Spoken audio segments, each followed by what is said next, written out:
botou, e aí de repente eu cliquei ali e apareceu. Apareceu a turma. Falando, eu digo, ué, foi Que ele. isso? Agora Deu. deu, agora deu.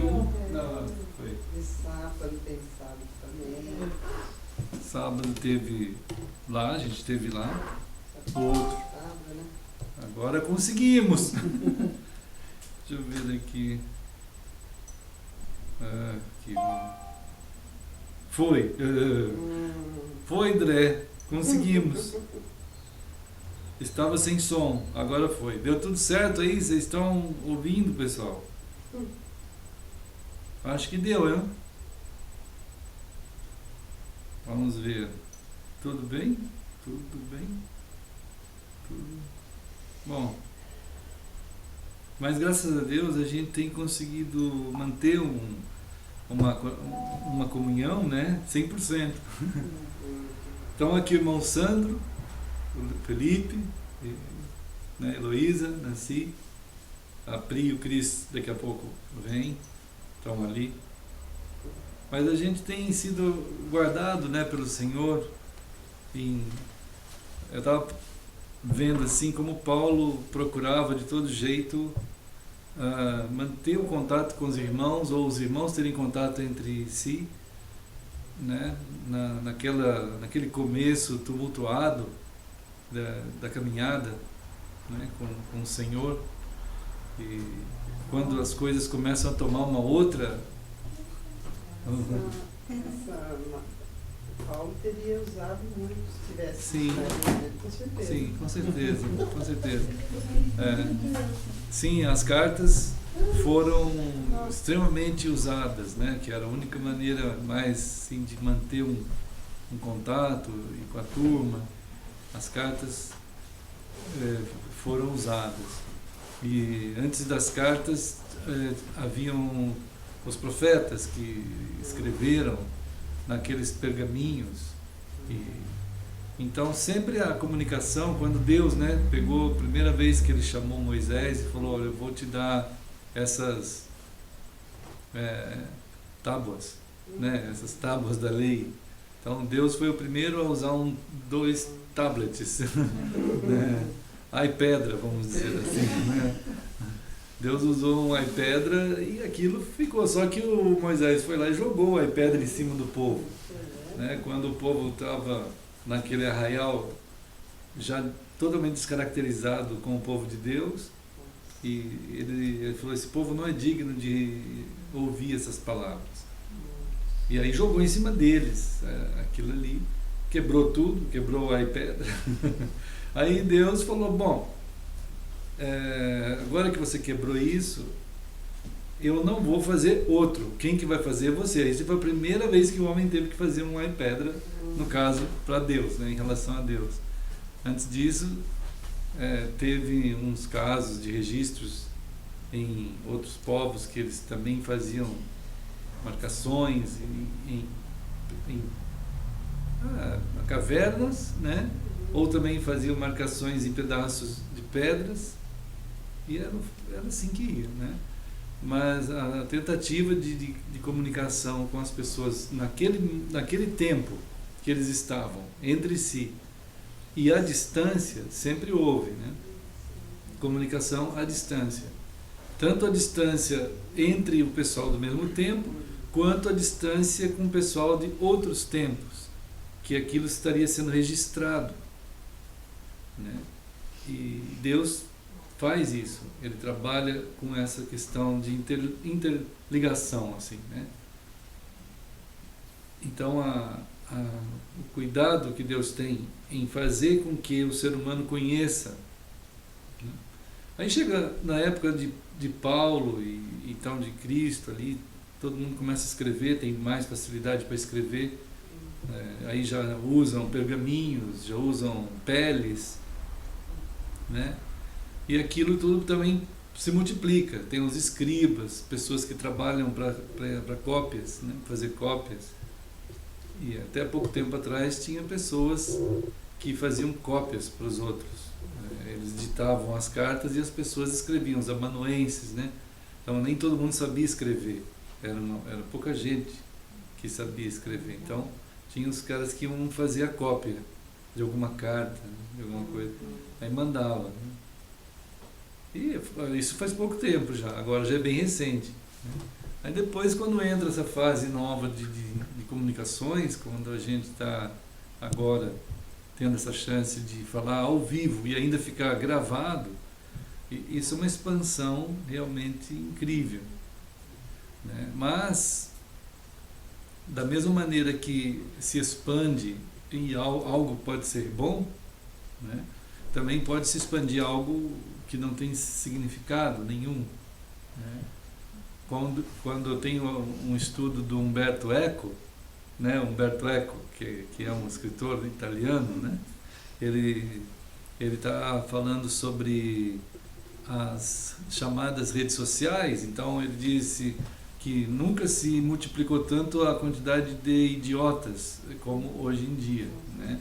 Por causa da facilidade para qualquer pessoa sem nada, nenhuma composição mais profunda de qualquer tipo de estudo, escreve lá e acaba sendo fonte de pesquisa, né? Para outros e outros e outros. Então fica uma coisa extremamente você tem uma quantidade de informação imensa e nem sempre de boa qualidade, às vezes de qualidade duvidosa, né?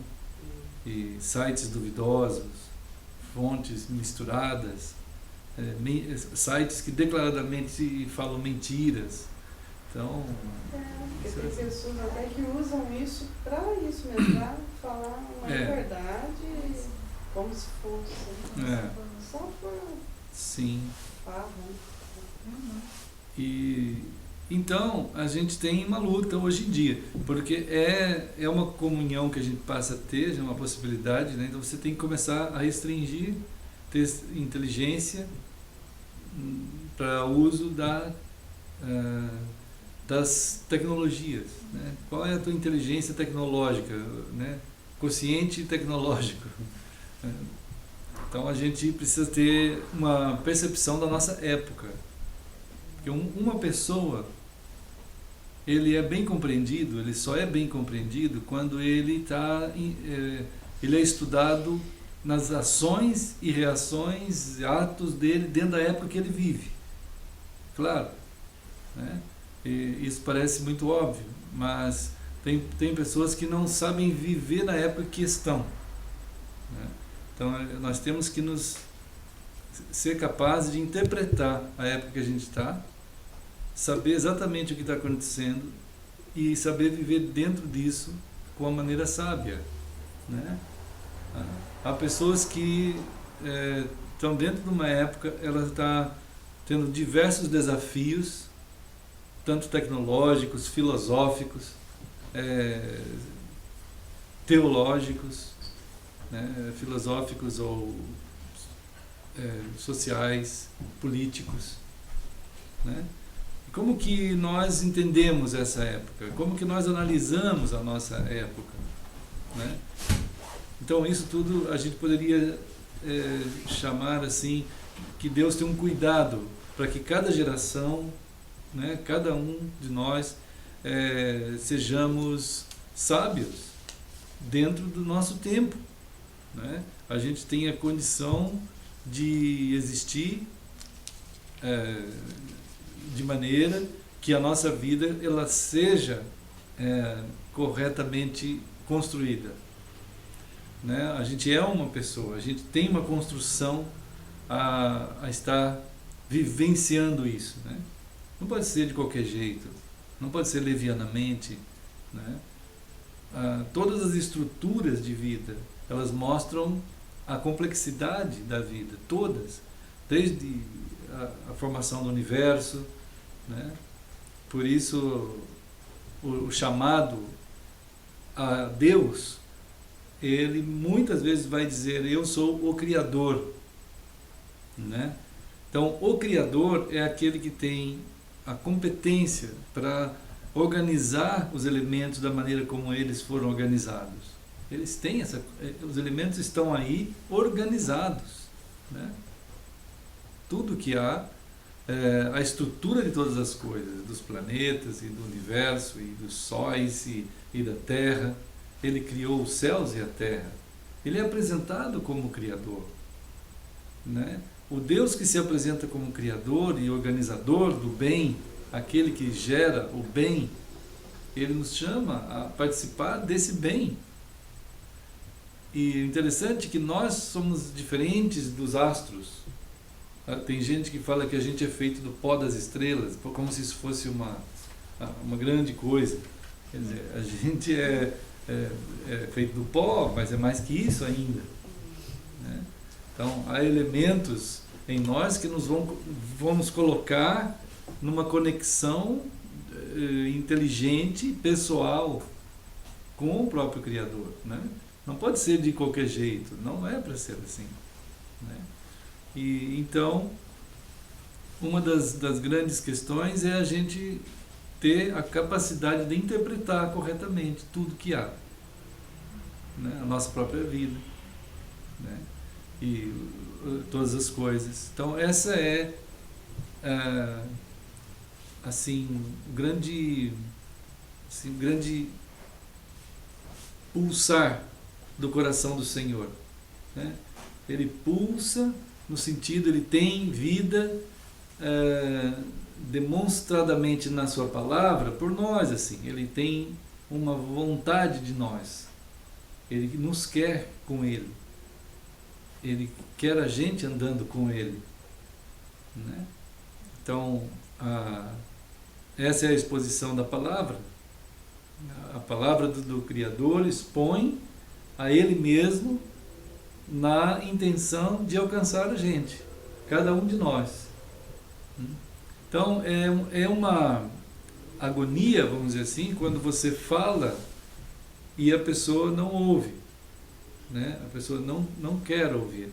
Quando você faz o speech, né, lá no voo, diz um escritor que ele fala assim, quando você ganha um livro, a maior honra que você pode dar ao escritor, pelo menos, é ler aquele livro, né?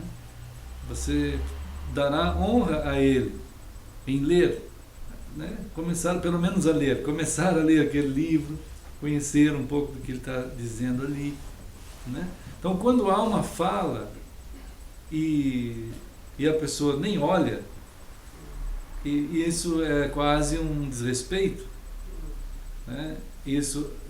Mas é claro que a sociedade já está assimilando isso já. A sociedade já assimila o desrespeito para contigo, de tal modo que ninguém se importa mais se está sendo desrespeitado ou não, né? Então o desrespeito passa a ser normal, enquadrado já dentro de uma nova categoria de naturalidades. Então isso é um absurdo, né? Isso a gente tem chamado, às vezes nos estudos aqui, de o espírito das eras, né? Quer dizer, o espírito da nossa era é um espírito rebaixado, né? Cada era tem um espírito, um modo, uma personalidade, uma psicologia. Cada era ela se compõe psicologicamente, né? Então, é um estado insensível, né? É um estado, sim, nosso tempo, né? Focado em si mesmo, né? Sim, a pessoa si mesmo. Fica num universo pessoal, eu vejo, né? Sim, sim. Até WhatsApp, né? Certo. WhatsAppando. Coisas assim. Ficam, sim, envolvidos. Um envolvimento único, só ele não com tem mais nada, né? E a questão, gente, desde os inícios, né, desde de todas as gerações, você vai notando esse tipo de composição, né, que, vamos dizer assim, domina sobre as pessoas, né? Então, o que acaba sendo o império sobre as crenças e sobre a mente das pessoas é a forma social, a forma psicológica daquele momento, daquela situação, daquela época que a pessoa está, né? Então você tem como a gente falou outra vez, houve épocas em que a mentalidade normal das pessoas era: tem uma tempestade, tem uma catástrofe, vamos pegar a Manuela, jogar lá no fogo e aí vai aplacar a ira dos deuses. Era o pensamento generalizado do mundo todo, né? Vamos pegar a Samira agora, porque já que não deu a tempestade, já precisa de mais criança. Aí jogava as crianças, e era uma atrás da outra sendo jogada. Era uma coisa bizarra. Mas era o mundo inteiro vivendo assim. O mundo inteiro. E o pessoal achava normal, né? Então, eu acho impressionante como as pessoas, ao invés de fazer esses estudos no Discovery Channel ou History Channel, qualquer coisa assim, eles não fazem. Eles não mostram. Eles põem o pessoal buscando o OVNI, né? Põe o pessoal buscando, qualquer coisa, o Homem-Traça, né? Homem-Traça, aquelas coisas loucas, né? Se você pesquisar na internet, você vai achar o Homem-Traça. Quer dizer, a gente falou outro dia, lá no estado lá. Mas o caso é que então, esse é o espírito da nossa época. É a busca por as coisas bizarras, né? Mas chegou na época de Jesus, o pessoal formou uma consciência misturada entre o que se chamou de gnosticismo, né? Quer dizer, é uma filosofia que imperou naquela época, em que misturava teologia, filosofia, né? E política social.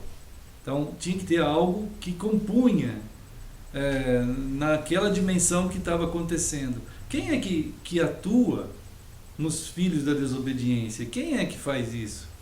Quem é que faz esse, como o pessoal às vezes pensa assim, puxa, parece uma teoria da conspiração, mas tem mesmo uma teoria da conspiração, né? Mas tem. O povo usa essa terminologia para tentar depreciar a realidade da conspiração. Mas a conspiração há. Né? Por exemplo, aqui em Efésios, né? Quando a gente abre essa palavra que é de Deus, né? Que a gente estava comentando aqui, quanto Deus tem o seu amor e a sua intenção em nos falar a sua palavra, né? Então, Efésios, no capítulo 2,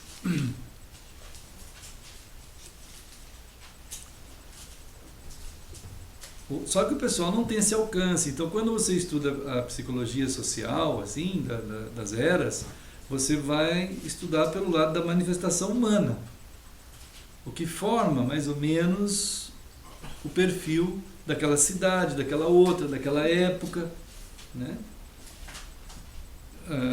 Houve tempo recente até em que as pessoas tinham, quando se falavam com as pessoas, havia muito respeito, né? Quando tinha, por exemplo, bailinhos com os jovens, era muito cuidado.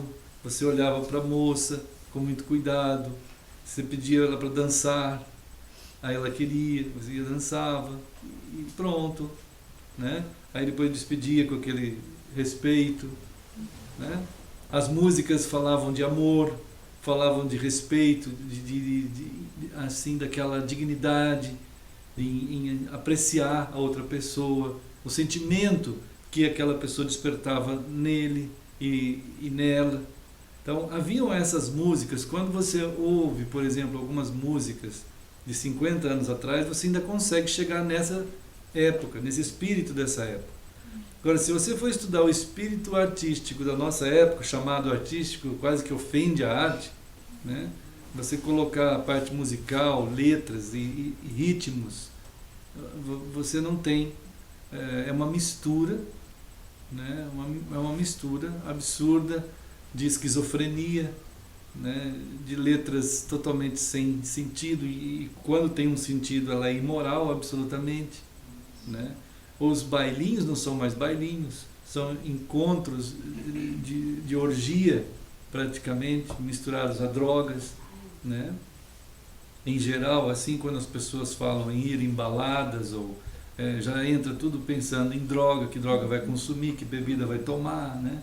Então é um espírito altamente maligno que domina sobre todo mundo, gerando neles vontades absurdas daquilo, movido a droga e estímulos de um erotismo nem é o eros corretamente explicado, né? É uma deformação absurda da estrutura humana, é uma deformação absurda, e isso é um espírito de nossa época.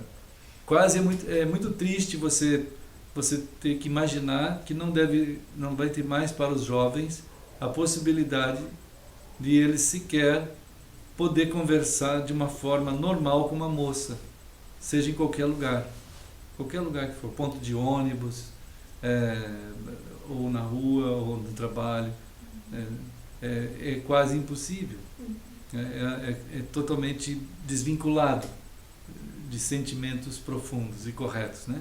Então aqui em Efésios 2 diz assim que isso é um sinônimo, isso é sinônimo da morte, né? A realidade que impera em cima disso tudo, que chegamos a um tal ponto no século XXI, é a morte, né? É um estado fatal. Diz aqui Efésios 2:1, olha, Ele vos deu vida, né? Estando vós mortos nos vossos delitos e pecados, né? Então, a condição de viver fora da verdade, da estrutura correta, na Bíblia é chamada de pecado. Quer dizer, pecado passou a ter uma conotação religiosa, o que não é verdade. Pecado é uma palavra que significa anarquia, quer dizer, a falta de organização total, a falta de estrutura correta. Você está fora disso.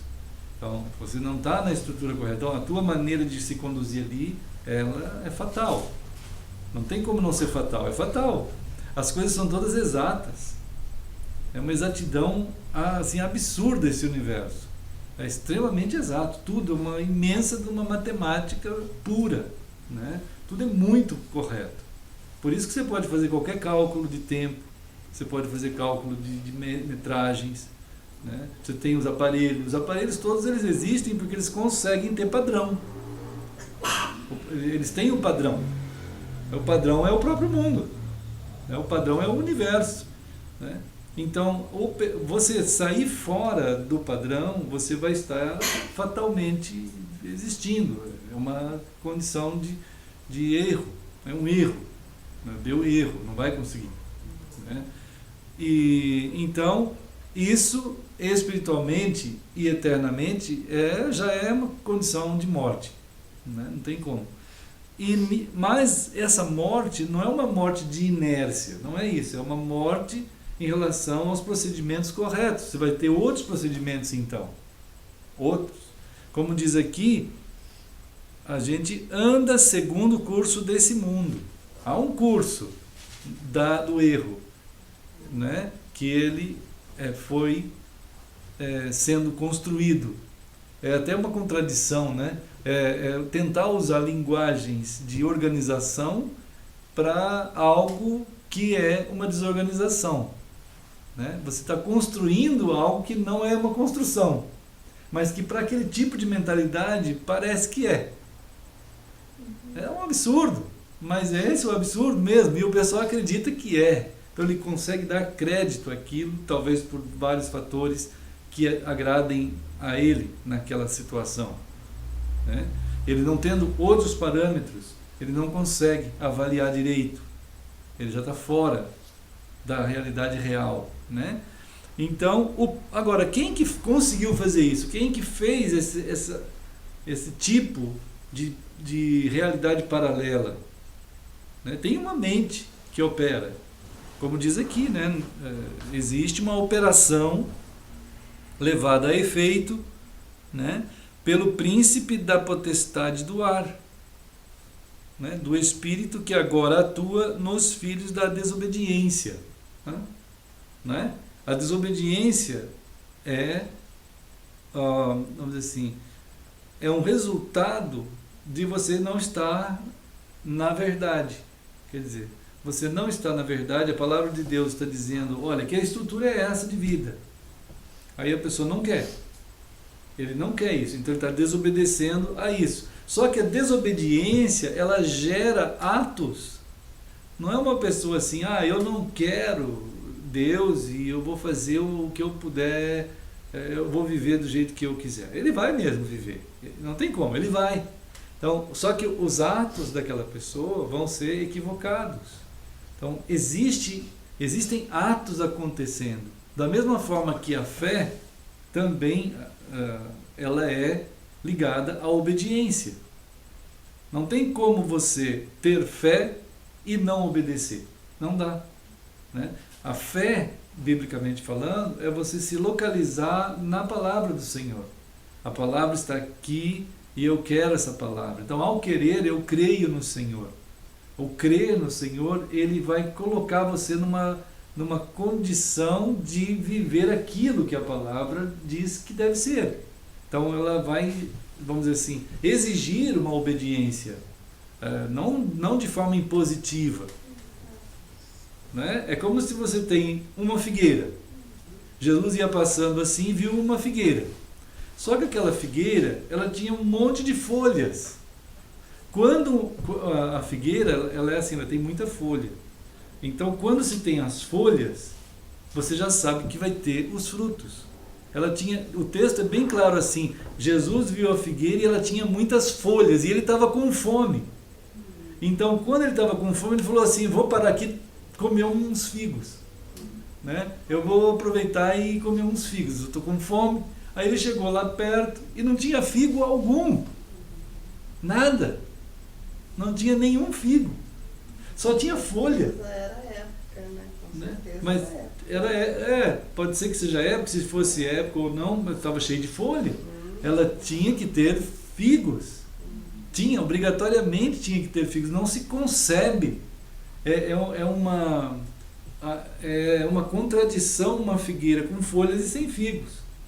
Não tem possibilidade disso acontecer. Né? Mas aquela fez isso. Então, na mesma hora, Jesus disse, nunca mais haja um fruto na tua figueira. E ela, na hora, ela secou, morreu. Né? Isso é um ato de juízo absoluto de Cristo. Hoje já se levantaria a Fátima. Né? A Fátima, eu falo Fátima porque aqui no estado tem um órgão que protege os jacarés, protege as árvores, protege os querubins, sei lá o que mais, que protege, né? Mas, então, surgiria um órgão, talvez os ecologistas, já pensou os ecologistas perto de Jesus ali? Eles iam falar, o que é isso? Figueirofóbico. Figueirofóbico, a geração do mimimi já ia se levantar, porque né, todo mundo é extremamente melindroso, não pode se falar nada, ainda mais secou a figueira na hora. O negócio é, né? Juízo. Né?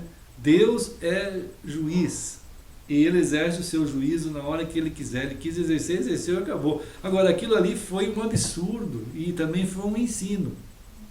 Né? Então, há coisas, por exemplo, no caso da figueira, que elas se apresentam como figueira, são até figueira mesmo. Né? Tem lá só aquele monte de folha, mas não tem fruto nenhum. Né? Uma vez em outro momento de juízo, Jesus disse que há de chegar o dia que vai ter uma multidão perante ele, dizendo que fizeram um monte de coisa em nome dele. Nós fizemos isso, fizemos aquilo, expulsamos demônios, fizemos curas, pregamos em teu nome, né? Fizeram um monte de coisa. E Jesus vai dizer assim para eles, eu não conheço vocês, vocês podem ir para o inferno já. E acabou, não tem inferno, acabou. Né? Então, isso é o tipo de figueira com folha. Então, você olha assim, você tem aquele monte de folhagem. Hoje, o mundo evangélico é uma figueira com folha, só tem folha para todo lado. Você vê o tempo todo a aparência de figueira imensa, cheia de folhonas, aquelas folhas. Né? Que acho que quando vai dar fruta, achei que nem da tia Bala tem, né? Aquelas Sim. figo, né? Uhum. E acho que quando vai dar, fica mesmo. Enche de folhas e aí tem aqueles figos lá atrás. Né? Mas não tinha. E então os frutos têm que ser de acordo com a própria origem da raiz da planta, né? Da figueira. Jesus disse uma vez assim: vocês são as varas e eu sou a figueira.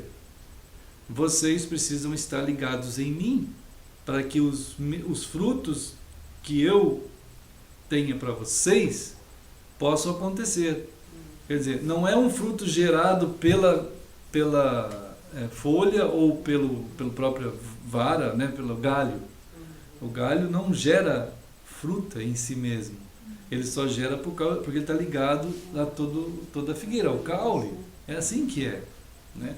Aquilo que Jesus tem para a gente, que Deus, né, o Criador, tem para a gente, é assim, né? Mas vem dele mesmo. Vem dele. No caso aqui, você já tem uma situação que as pessoas já estão num estado de produzir frutos de acordo com o Espírito que atua, né? Esse Espírito que atua não é o Espírito de Deus, esse é Satanás, né? Agora, tem um ato de Deus sobre essa situação, né, que diz aqui no versículo 3, que no meio dessa situação de ações, são ações malignas acontecendo, né, nós todos andávamos nisso, diz aqui no 3, nós todos, né, e as inclinações da pessoa mesmo, quer dizer, qual é a inclinação de cada um de nós, né? Então o diabo, ele tem um cuidado muito grande de agir segundo a inclinação de cada um, né? Ele vê a vocação para o mal que cada um tem, que tipo de coisa que a pessoa gosta de fazer.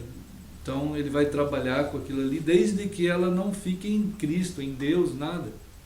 Ele pode desenvolver aquilo.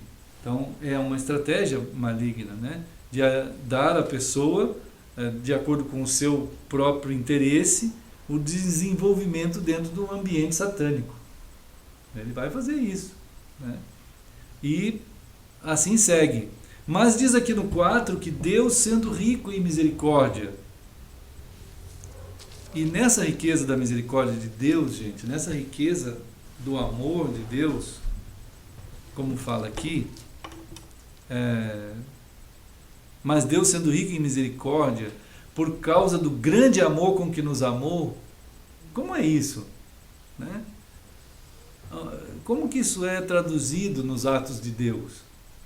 Então, começa os atos de Deus a ser apresentados ao ser humano em Cristo, né? Em Cristo estão as ações do Senhor, em Cristo, né? É muito difícil hoje até para os evangélicos entender isso, é muito difícil, né? Porque eles não entendem que as ações de Deus estão em Cristo, tanto na salvação quanto nas continuidades dessa salvação. Tudo está em Cristo. É muito difícil. O espírito das épocas gerou no ambiente evangélico a ideia do espírito do nosso tempo mesmo, né? O espírito do nosso tempo, ele tem 3 profetas, como a gente já falou assim, principais, que é o Darwin, né? O Darwin, o Freud e o Karl Marx, né? São os 3 que, pode ser, tem outros paralelos com eles que habitavam ali e tal, e tem outros, mas eles acabaram sendo os catalisadores principais, gerando, vamos dizer assim, eles catalisaram uma ideia do iluminismo. O iluminismo trouxe uma ideia, chamado erradamente, eu acho que devia ser chamado de obscurantismo, né? Porque de egoísmo, porque foi uma época que trouxe uma ideia de que nós temos resposta para tudo. Nós temos resposta para o ser humano como gente, né? Para as explicações do ser humano como gente, para o mundo como existente aí, tudo isso, né? A ciência vai ter a resposta e a sociedade vai ter uma condição de viver como a gente pode traçar a vida social. Então, essa maneira que vinha vindo, eles não formaram isso, não foi o Karl Marx, o Freud ou né, o Darwin.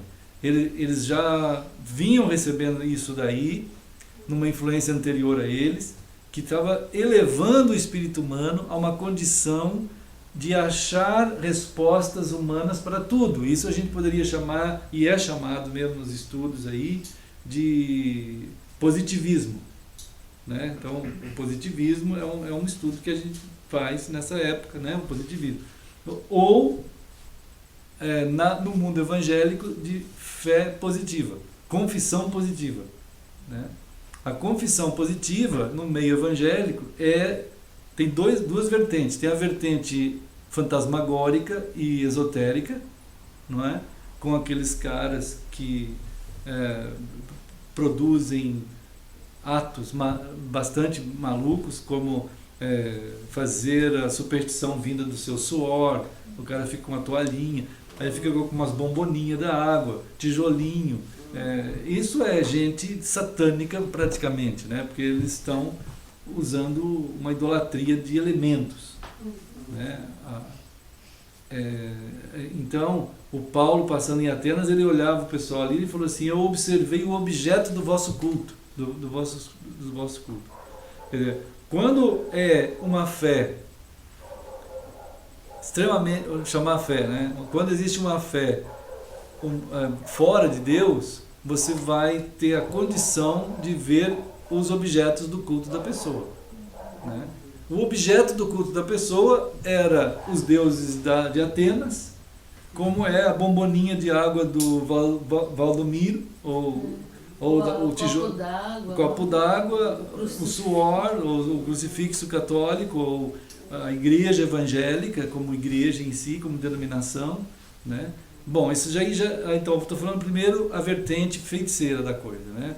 Aí a fé positiva, nesse caso dessa vertente, os caras dizem assim: vocês têm, isso é fácil de ver nas redes sociais, aí no YouTube, em qualquer lugar, você tem que dar para Deus para Ele ficar devendo para ti, né? Então, se você entregar R$100 para Deus, o Macedo que fala muito isso, né? Se você entregar R$100, você não vai entregar para mim, como ele fala assim.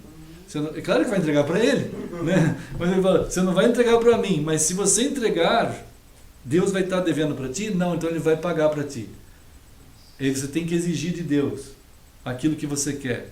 Isso é uma confissão positiva, é um positivismo evangélico. Essas coisas que compartilham, que você é obrigado a compartilhar a imagem de Deus. Tem isso, essa coisa talvez é isso. Você gostou, se você gostar dessa imagem de Cristo, compartilha. E se não compartilhar, também você vai ser amaldiçoado. Ou melhor, compartilhar. Então, aí a pessoa vai... Isso é uma loucura. E o dinheiro fica para você. E o dinheiro fica para o cara. Caixador. Não, e aquilo, o cara é um bilionário, né?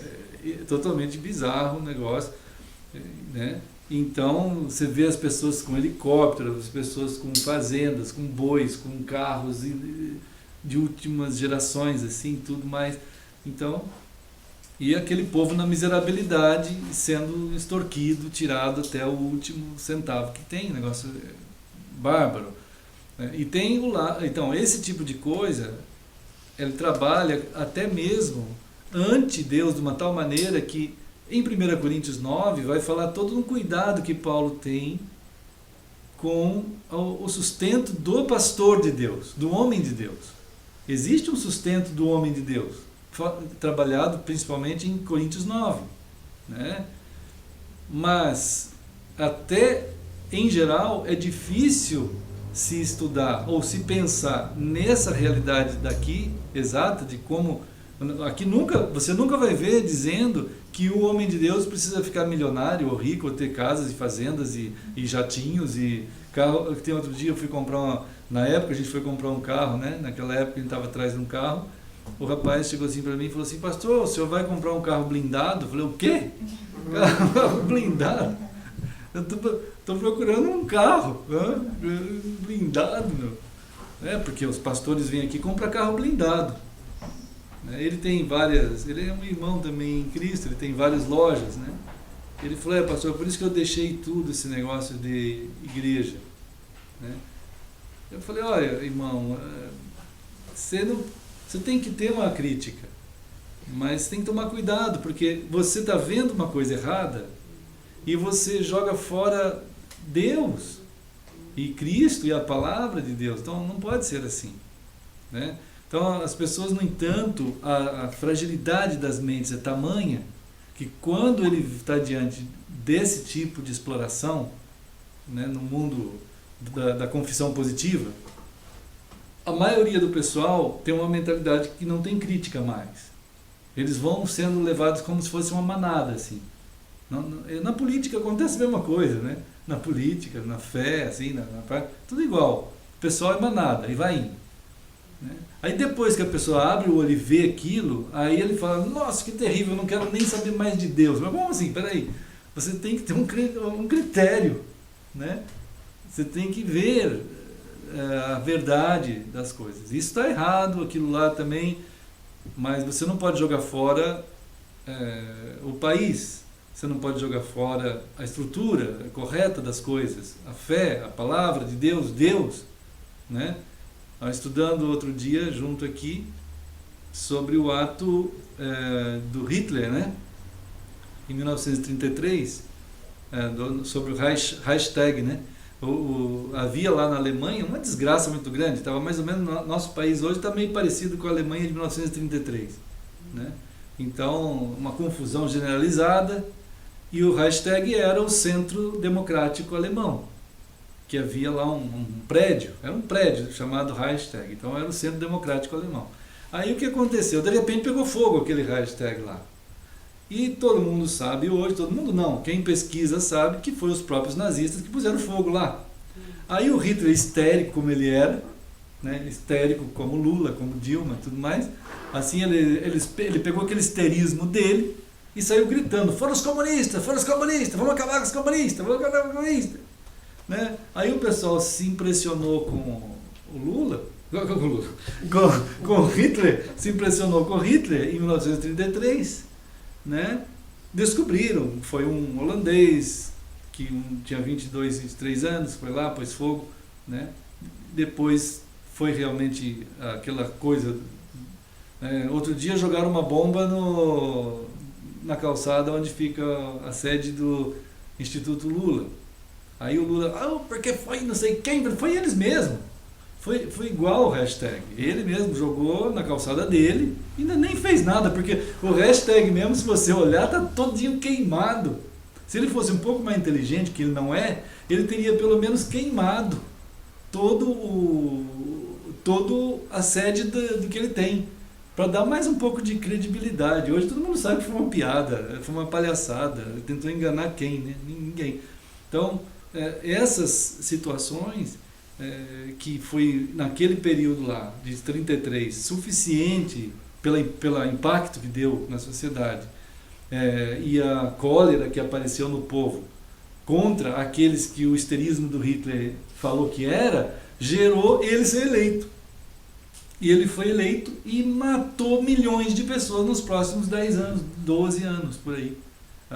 Foi outra situação terrível, né? Surgiu ali a Primeira Guerra e depois a Segunda Guerra, e isso favorece os malucos, né? Então, quando você vê uma ação no espírito da época que envolve ações assim, confissões positivas e aquela manada cada vez maior de gente sendo enganada, começa a ficar perigoso, né? Por causa desses caras que se aproveitam da diminuição da inteligência das pessoas. Então a gente tem que lutar, orar muito ao Senhor, clamar ao Senhor, para que mantenha a gente na estrutura correta da verdade, né? Mas é possível também que por isso aí embace até o coração dos cristãos. Eles falam, como é que podemos dar um jeito nisso? Como é que a gente pode passar pelo meio disso? Como? Né? Aí vem o lado político, depois vem o lado que a gente estava falando, o lado da fé, assim, né? Que vem esses caras, e tem o lado da fé tem o viés esotérico, que é esses caras aí, né? E tem o lado não esotérico e organizadíssimo, que é o lado Microsoft, por exemplo, né? O lado Apple do mundo evangélico, que é aquele pessoal todo organizadinho, aquelas estruturas, como a gente tem falado aqui, de igreja multiplicadora, cursos de cristãos se multiplicando e voltando às raízes e tentando estruturar, e aí você tem as assembleias, você tem os caras ultra MBAs estudando tudo que é tipo de administração, gestão, aquela coisa de mentoria, né? Então o pastor que pastoreia pastores, coisas bizarras começam a surgir, né? Igrejas multiplicadoras, isso aí é incesto evangélico. Como que pode você imaginar que uma igreja pode gerar outra igreja? Isso é um absurdo. Quem gera alguém em Cristo é o Espírito. Quem gera é só Cristo, é Ele que tem o gene da coisa. É só Ele, o unigênito. Quem tem o gene não está na igreja, o gene de Cristo. Os salvos, eles têm o gene por terem sido salvos por Cristo, mas quem gerou eles foi Cristo. Em nenhum momento a igreja tem o poder de gerar ninguém. Tanto é que em Mateus 28, quando Jesus diz assim, que nós vamos fazer discípulos, a gente vai pregar, né, a palavra, os discípulos vão existir, mas eles vão ser batizados em nome do Pai, do Filho e do Espírito. Nunca em nome da igreja multiplicadora. Nunca. Não tem esse quarto elemento. Não existe. Não é? Então esse lado é outro que levou uma multidão, é claro, quem não gosta do lado esotérico, que é uma confissão positiva. Essas formas, os dois são confissão positiva. Os dois são positivismo evangélico. Porque eles têm que dar às pessoas uma resposta visível, né, para aquilo que ele está seguindo e fazendo. Ele tem. Né? Então, quando a gente está em Isaías, né, Isaías, lá no capítulo 44, Isaías, vamos ver, Isaías, ele passa por uma situação dramática também do povo de Deus, muito difícil, né? Muito difícil, porque o povo de Deus estava, primeira fase de Isaías, ele estava sendo acusado por Deus. Vamos dizer assim, se tivesse que dividir o livro de Isaías, dá para dividir basicamente em dois grandes pedaços, né? O primeiro é que ele está sendo acusado pelo Senhor, né? Vamos chamar um terceiro pequeno pedaço, que é esse que a gente está agora, né? Seria um pequeno pedaço ali. Ele está sendo, depois de ser acusado, ele está sendo chamado pelo Senhor, né? E a última parte de Isaías, que também é uma grande parte, é o grande consolo, o grande conforto, a grande abraço de Deus para com o seu povo que Ele ama tanto. Que Ele ama tanto. O povo já sofreu demais porque foi desobediente. O povo já passou coisas terríveis lá na mão da Babilônia. Porque a Babilônia passou a tomar o povo de Israel. Foi terrível. O povo de Israel foi escravo da Babilônia. Eles foram feitos, como diz o ditado, gato e sapato. Eles foram feitos, né, foi a pior condição, porque o próprio povo de Israel em si foi dividido, né? Então você tem a entrada da Babilônia lá nas terras de Israel, invadindo de forma violenta, separando alguns, pelo menos vamos dizer assim, metade, eles separaram. Eles iam numa casa, falavam assim, teu filho, se você se levantasse era morto na hora. Pegava o teu filho, pegava o meu filho, pegava a minha filha e levava para a Babilônia, não estava nem aí, chegava lá, dava inclusive outra identidade, outro nome, entende? Isso era uma coisa absurda, terrível. Assim, a gente tem 4 caras que a gente conhece bastante, que passaram por isso no livro de Daniel, né? O Daniel, que a gente conhece por Daniel, mas até eu esqueço o nome babilônico dele, que tem lá registrado, mas eu esqueço o nome de Daniel. Mas os outros 3 amigos de Daniel, a gente esquece os nomes hebraicos dele, né? A gente conhece o nome babilônico dele, que é o Sadraque, Mesaque e Abednego. Eles nunca se chamaram Sadraque, nem Mesaque, nem Abednego. Esses nomes eram nomes babilônicos, que eles tiveram que ter. carregar. Daniel também teve que ter. Mas ele era tão amado lá pelo rei Nabucodonosor, que no fim ele ficava até chamando ele de Daniel mesmo. Mas, em geral, assim, separou. Sabe o que é chegar numa casa e separar a casa? Metade de Israel foi separado.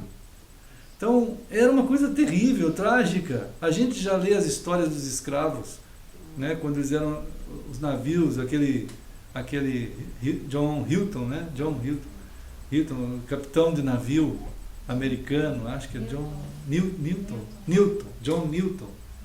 né? Que ele era capitão de navio americano, comerciante de escravos.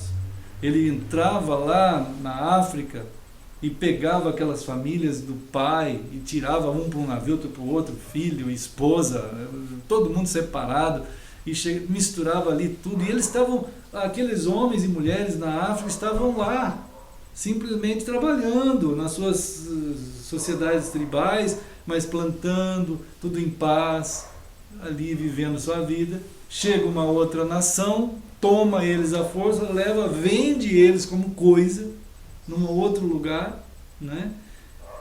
E ele começava, o John Newton, ele começava a fazer essa viagem muitas vezes, vai ficando rico, até que um dia ele começou a ouvir aquele clamor dos escravos lá no porão dos navios. E os escravos gemiam. Quer dizer, os escravos, aquelas são pessoas. As pessoas gemiam de dor.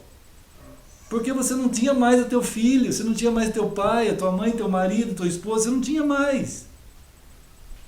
E aquele gemido deles, né, era mais ou menos aquele som.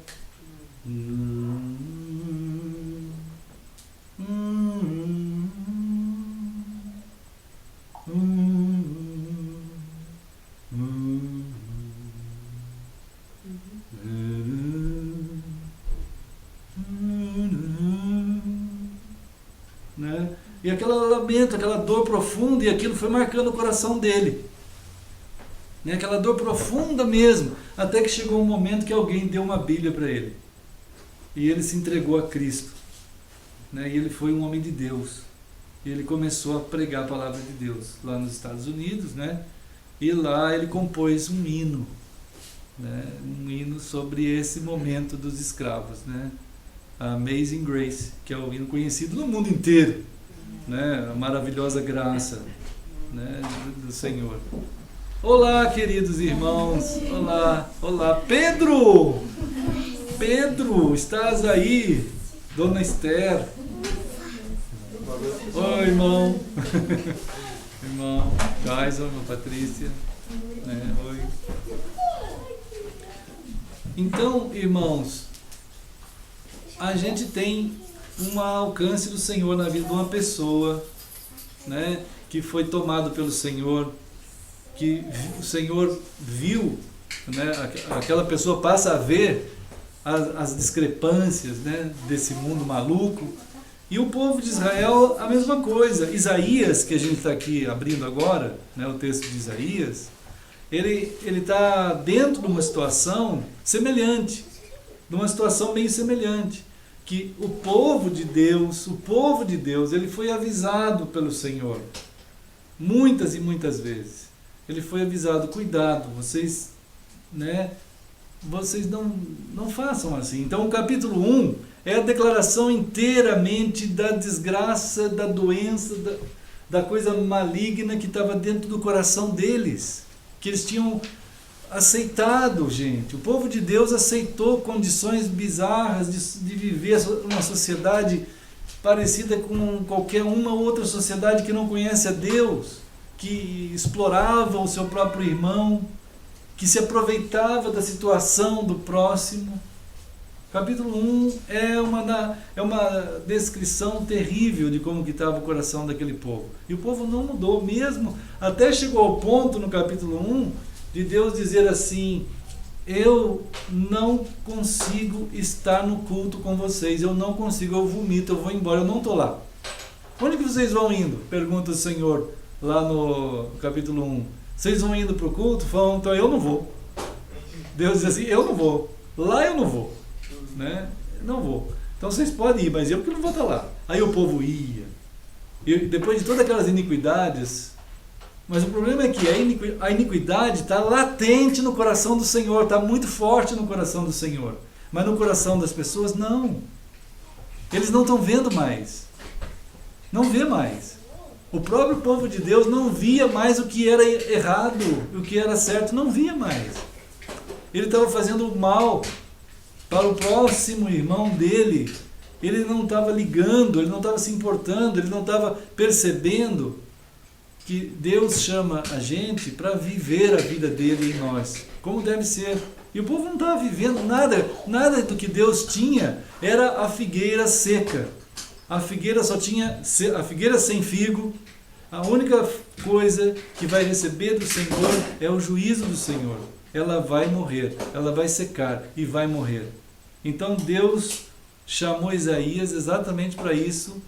Então Isaías vai ser chamado pelo Senhor. Ele está lá naquela situação de um abalo extremo, né? Porque o rei tinha morrido. Então isso está no capítulo 5 ou 6, não lembro bem agora, acho que é no 6, quando ele fala que o rei Uzias morreu. E o fato, quando você vê escrito isso na Escritura, significa que todas as relações internacionais foram cortadas.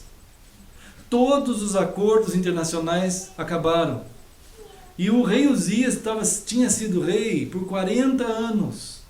Então ele tinha feito acordos no tempo em que Israel estava firme com Deus. E então havia um florescer na nossa vida. Quando a gente vai com o Senhor, a gente anda com o Senhor, irmãos, há um florescer, não tem como não haver, não tem como não ter figo, é impossível. Mas o grande problema de Israel, como também dos evangélicos, é a mesma coisa. Quando começa a ter um florescimento, é um absurdo a facilidade como eles têm de esquecer de Deus, de se envolver com todas as benesses dos frutos, daquilo que aparece, que ele pode dizer, agora eu tenho, agora é meu, agora esse eu sou, agora aquilo outro, e acaba se tornando uma pessoa maldita e não percebe a maldição que está nele, só porque foi regado com um monte de coisa, que é fruto que vem de Deus.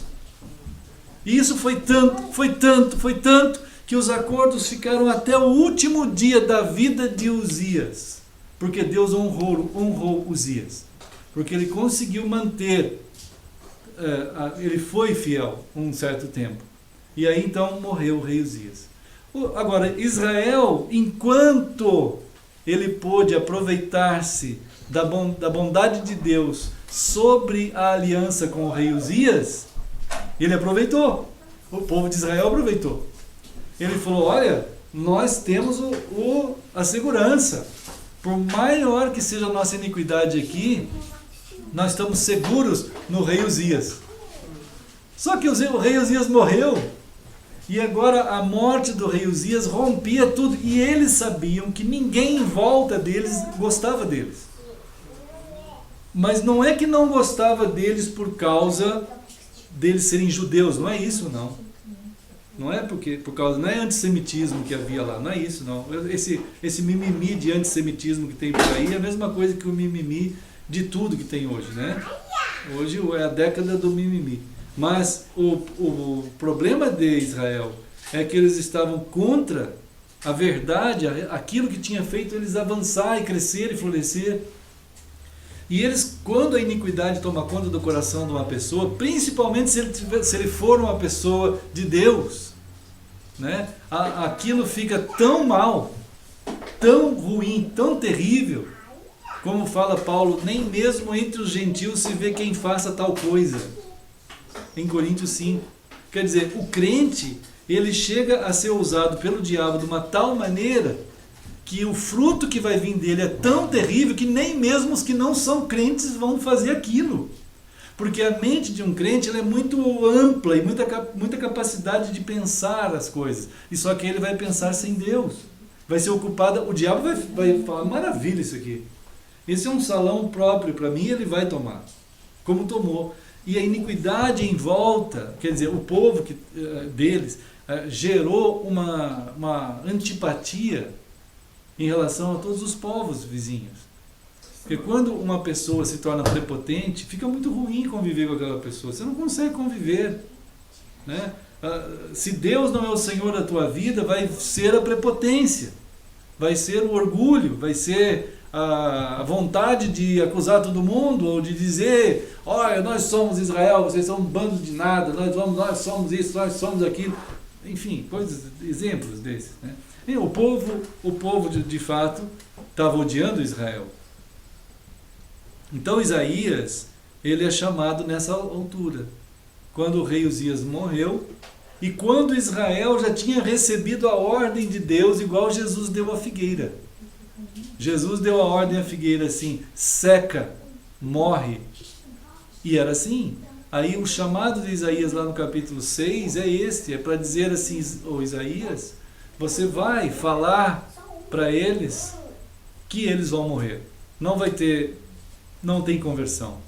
Não é um ministério para salvar o povo de Israel, mas para executar a minha palavra de juízo. Você vai falar sobre o meu juízo, né? É claro que mataram Isaías, né? Não tem dúvida, ele foi um desses que morreram por causa disso daí, né? Mas antes dele morrer, ele ia, como a gente já falou aqui, pelas pradarias de Israel, com a sua viola. Ele tinha lá uma viola e um cavalo, e ele saía cantando, né? O cântico de Isaías está no capítulo 5, né? Quem quiser conhecer o cântico de Isaías, vai lá e leia o cântico da videira, né?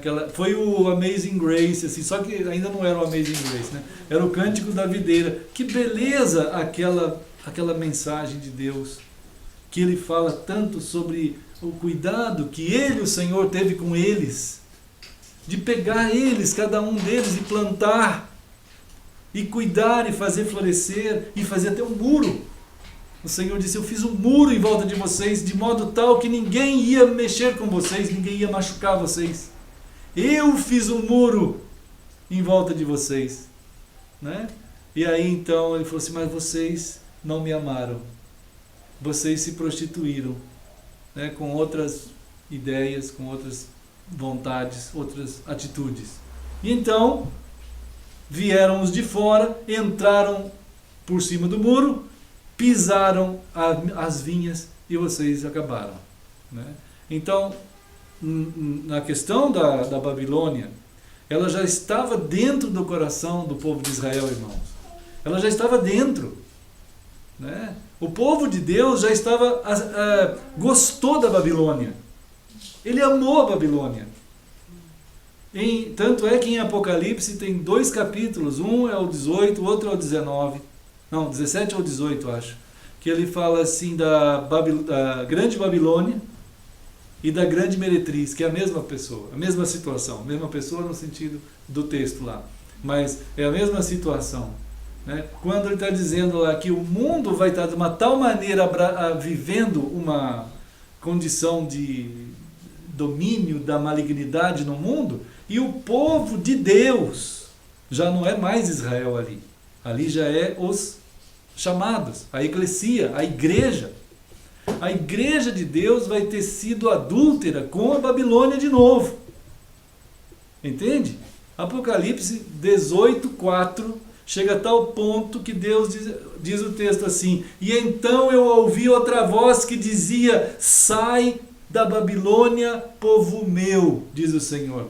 Sai da Babilônia, povo meu, para que vocês não sejam cúmplices das mesmas coisas que há na Babilônia e vocês não participem dos flagelos que virão sobre essa cidade. Quer dizer, porque o juízo de Deus, ele virá sobre a Babilônia que está aí. Ele virá. A grande meretriz vai sofrer o juízo de Deus como a figueira sofreu. Agora, se o povo de Deus estiver lá, como está, o espírito da nossa época é esse. Os evangélicos estão casados, absolutamente casados e com papel passado, igual fez o Lula com o Fidel Castro. Fez o Foro de São Paulo, assinou e se comprometeram, pois uma aliança no dedo do outro, estão casados, né? Isso é um casamento. Da mesma forma os evangélicos. A primeira coisa que acontece quando você se torna evangélico é você fazer parte do sistema evangélico. Aí você entra naquele sistema, daqui a pouco você tem que arrumar um jeito de você comprar um terreno. Ao comprar um terreno, você já tem que registrar esse terreno, você tem que ser uma pessoa física. Não, jurídica. Você tem que ser uma pessoa jurídica. Isto é, você tem que se casar com o Estado. Você tem que pegar um documento de papel passado, com CGC e tudo. E aí você vai se comprometer às benesses do Estado. O Estado vai te dar coisas. Entre elas, isenção absoluta de qualquer tipo de imposto, né? E aí você fica ali comprometido com o quê? Com o Estado? Com nada, né? Com nada. Quer dizer, o Estado imagina que lá dentro daquele lugar estão se produzindo cidadãos, pelo menos, honestos. Isso já tem sido, até agora, é tido como uma vantagem para o Estado, né? O Estado, devagar, ele está percebendo que dentro das igrejas, como agora a Assembleia de Deus, recebeu propina lá daquele cara, né, que está sendo acusado. Tem várias Assembleias de Deus, mas tem uma delas que está dentro da acusação. Milhões, lavagem de dinheiro, entra e sai à vontade ali, né? Então o pessoal aos poucos está percebendo que esse casamento com o Estado está sendo útil para coisas que são imorais e ilegais e desonestas. E há de chegar um momento que a grande Babilônia vai odiar o povo de Deus que está dentro da grande Babilônia, que é o que está escrito em Apocalipse 18. É só ler, mas o pessoal evangélico não lê, ou se lê, não entende, né? Então, esses momentos que nós estamos passando hoje é semelhante ao momento de Isaías que a gente está lendo aqui, né? Isaías foi chamado num momento de juízo. Deus vai revelando a ele que há de chegar um momento que esse juízo vai passar, esses flagelos vão ser cumpridos, o seu tempo de flagelo, no caso lá de Israel, né?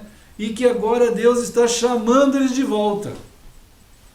Então, houve um momento trágico realmente da invasão da Babilônia dentro de Israel, como já aconteceu no meio evangélico, né? A Babilônia invadiu o meio evangélico. Dá para perceber isso, né, irmãos? Fácil de ver, né? Hoje não se pode ser igreja sem que tenha um MBA pastor, ou um gestor pastor, um administrador pastor, ou se for um esotérico pastor, né? Você pode escolher o lado que você quiser ir. Se você for para o lado esotérico, você tem que ser igual a Edir Macedo, igual o R.R. Soares, o Bardomiro, esses tipos aí, né? Esses tipos são os caras esotéricos feiticeiros. Se você quiser ir para o lado, por exemplo, do movimento mais light, ou Apple ou Microsoft do mundo evangélico, que é um movimento que parece para o Estado alguma coisa de relevante, então você tem que ir nesses modelos em que estão aí, que é conhecido demais, e tem alguns papas, alguns vacas sagradas que dominam o ambiente aí.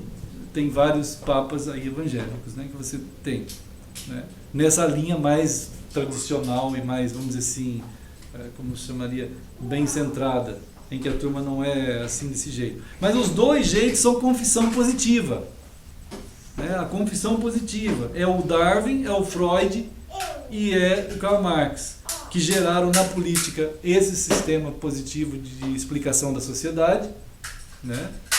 É impressionante, irmãos, que quando você usa o Freud, o Karl Marx e o Darwin, eles são secos de profundidade transcendente, não tem nada, porque eles são ateus, eles são totalmente ateus. Então o que o Karl Marx, o que o Hegel, o que esses caras fizeram para acalmar o lado transcendente dos ateus? O que eles fizeram? Porque pode ser ateu que for, irmãos, ele tem uma transcendência. Aí eles chamaram de utopia. Quer dizer, nós temos que buscar a utopia. Foi o que o Lula, outro dia, desesperado, burrando na televisão, ele dizia assim: o nosso PT perdeu a utopia. Entende? O nosso PT perdeu a utopia. Claro, não tem como sustentar uma transcendência com base em ateísmo. Não é possível. Entende isso? Mas como eles conseguiram levar por um longo tempo, enquanto puderam, a levar uma condição de dar uma visão ao curral, à manada, de que eles estavam indo atrás de alguma coisa. Quando eles não puderam mais explicar que não tinha mais utopia, que o Lula berrou outro dia dizendo isso, Vem a dona Dilma e diz que agora nós temos uma meta que não tem meta. E que quando atingir a meta, a gente dobra a meta. Irmãos, isso é uma loucura da utopia inexistente. É a loucura da utopia inexistente. E tudo está declarado. Né? Então, o povo evangélico faz a mesma coisa. Eles colocam, como a gente falou agora há pouco, vocês tragam sua casa, seu carro, o outro falando, leva essa bomboninha de água, leva esse mini tijolinho, leva o meu suor. Loucura. Entendeu? E o pessoal, essa é a utopia evangélica. Eles jogam com a mesma linha de raciocínio. Né? Então a pessoa se distancia da palavra de Deus e o mundo toma conta. Quer dizer, que mundo é esse que toma conta? Nós vimos em Efésios. É o diabo. O diabo simplesmente, né? Satanás é aquele que faz isso acontecer. Né?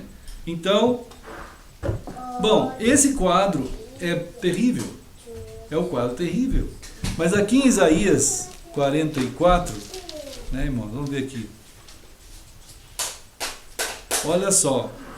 Aí, irmãos, no meio dessa situação maluca, totalmente detonada, todo mundo arrasado, né? O povo evangélico, todo mundo... Claro que para eles está tudo bem. Está todo mundo achando que está fazendo o bem. Mas está acontecendo a desgraça e o pessoal não percebe. Em Isaías 44... Estão vendo aí? Deixa eu ver quem falou aqui. Ah, tá. Então, diz assim, olha. Agora, pois, ouve, ó Jacó, servo meu, ó Israel, a quem escolhi. Ouve! Assim diz o Senhor que te criou e te formou desde o ventre e que te ajuda. Não temas, ó Jacó, servo meu, ó amado, a quem escolhi. Olha que declaração de amor de Deus, né? E lá no versículo 6 diz assim: assim diz o Senhor, Rei de Israel, seu Redentor, o Senhor dos exércitos. Olha quantas vezes o Senhor localiza nele a graça. Nele a graça. Né? Eu sou o primeiro e eu sou o último, e além de mim não há Deus. Quem há como eu? Feito predições desde que estabeleci o mais antigo povo, que o declare e o exponha perante mim, que esse anuncie as coisas futuras, as coisas que hão de vir.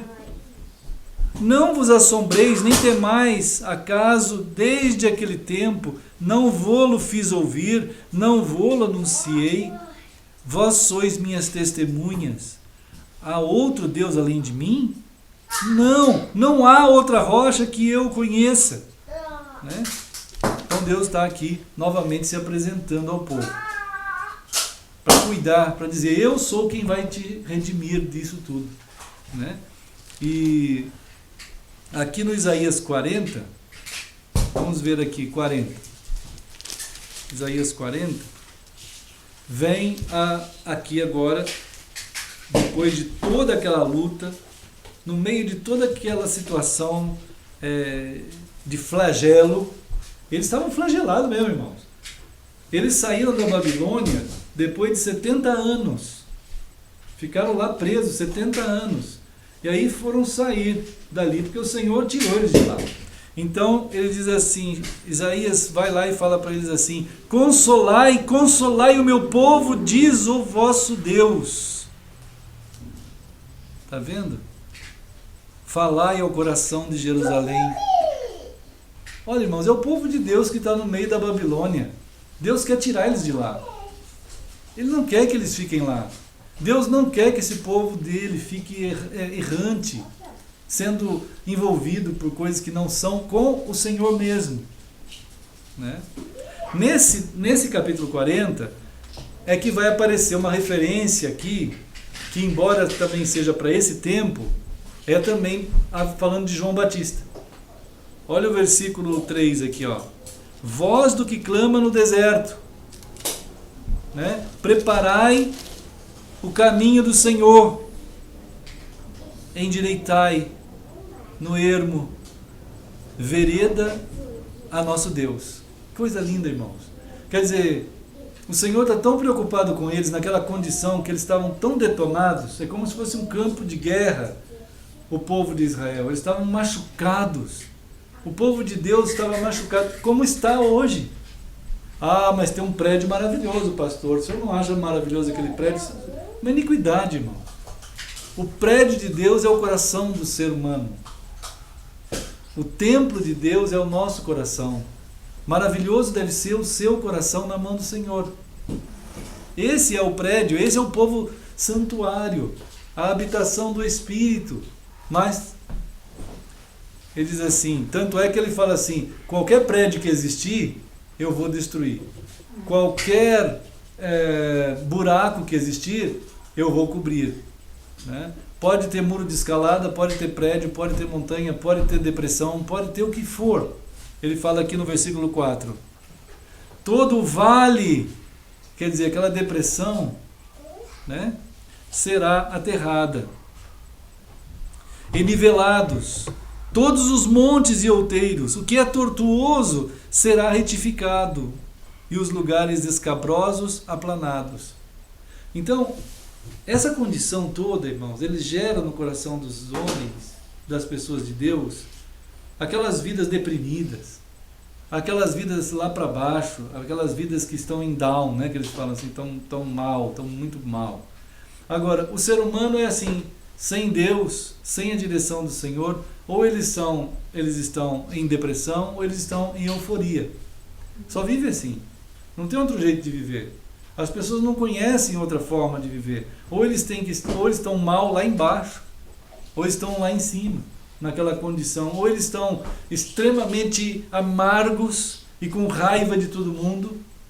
Né? Ai de ti, se você encontrar uma pessoa em down, em depressão, por aí, ou eufórico, né? Como diz o filho do Caim, ele falou assim, esqueci o nome dele agora, ele falou assim, eu fiz uma cidade, e chamou as esposas dele assim, uma de cada lado, abraçava as duas assim, dizia, você sabe mais o que eu fiz? Um cara estava andando perto do metrô, não tinha metrô naquela época, né? Ele se encostou comigo, eu matei, e o outro deu um pisão no meu pé, matei também. Absurdo, né, irmãos? O cara se vangloriando de ter matado 2, só porque encostou nele. Entende? Essa condição de depressão profunda ou de euforia profunda é assim. Né? A sociedade ela não está preparada, o povo de Deus chega a tal ponto que ele não está preparado para ouvir a voz suave do Senhor. Ele não consegue mais. Para o cristão hoje, para ele gostar de algo que se chama de Deus, ou ele tem que ser levado lá embaixo, como se ele fosse um demônio lá embaixo, lá no fundo da depressão, para ele ser socado no pilão das coisas do mundo, ou então ele tem que ir lá em cima, naquela euforia que ele sai daquele templo, daquele culto, achando que foi a coisa mais maravilhosa, ele é uma estrela no firmamento. Entende? É um negócio louco, irmão. Então ninguém consegue nada. Então esse tipo de coisa é o grande teatro do diabo, montado para satisfazer crente. Né? Então as pessoas ligavam aqui, pastor, antes, agora não ligam mais, mas quando ligavam, alguns tempos atrás, quantos batismos tem aí? Quantos salvos tem? Quantos? O que vocês construíram? Irmãos, iniquidade, tem que vomitar. Eu vomitei várias vezes no telefone, caía lá no outro lado da linha. Aí a pessoa, pastor, está vomitando em mim. Eu falei, estou vomitando sim. Mas é uma loucura. Não é? Como que tu pode aceitar um negócio desse, né, irmãos? Não dá. E a turma é acostumada assim. Agora o Senhor está acostumado assim, irmãos. Eles são acostumados assim. Eles vivem assim. Se você não tiver um relatório ultra, para apresentar de algum jeito que mostre esses elementos de up and down, né? Você não vai ter valor algum. O Senhor justamente diz para Israel, vocês já estão detonados, vocês estão cheios de depressão e estão cheios de erupção. Vocês estão lá em cima e lá embaixo. Não é assim o meu povo. O meu povo não é para viver desse jeito, sair de um pico e ir lá para baixo da depressão. Não é assim o meu povo. Então Deus diz aqui no versículo 4, todo o vale será aterrado. todos os montes e outeiros, tudo que é tortuoso será retificado, e os lugares escabrosos aplanados. Deus vai fazer da gente um povo assim, ó, indo nele assim, até chegar lá com ele. Macio, a gente é um povo macio. Sabe um povo macio que a gente chega perto, abraça assim. Ninguém fere ninguém. Ninguém vai ferir ninguém. Ninguém vai dar tropeço em ninguém. Ninguém vai fazer o outro cair num buraco, que às vezes é ele mesmo. Né? O Senhor vai nos fazer um chão liso para os nossos filhos. Né? Um pai que é um chão liso para os seus filhos andarem. Uma mãe, um marido, uma esposa. Que coisa bendita, um lar que é assim, ó, um terreno liso. Como diz o Suassuna, ele fala assim, eu não queria nunca viajar de avião. Ele fala assim, já pensou que coisa mais terrível? Ele tem medo, né? Ele tinha, né? A primeira coisa que a gente ouve no avião é assim, cima o pouso de emergência. Ah! E se cair, ah! E vai cair uma máscara. Ah! Que terrível. Ele fala assim, a coisa que eu mais queria no voo é que não acontecesse nada. Ficasse aquela rotina do começo ao fim. Né? Isso é maravilhoso. Né? Então, esse modo bom de caminhar, que é o certo, Deus vai fazer da gente fazer assim. Ele vai fazer isso. E falei, agora Isaías, fala isso ao meu povo, que eles estão tão detonados, que agora vai haver um conforto, um consolo, uma busca, eu vou buscá-los e vou fazer isso neles. Mas quem que ia fazer isso? É o Senhor. Quando que Ele ia fazer isso? Em Cristo. Porque quem veio preparar o caminho do Senhor? João Batista. Esse é o texto para João Batista, que a gente acabou de ler atrás aqui, né? Texto para João Batista. Então, quem é que fez isso? Né? Foi Cristo mesmo.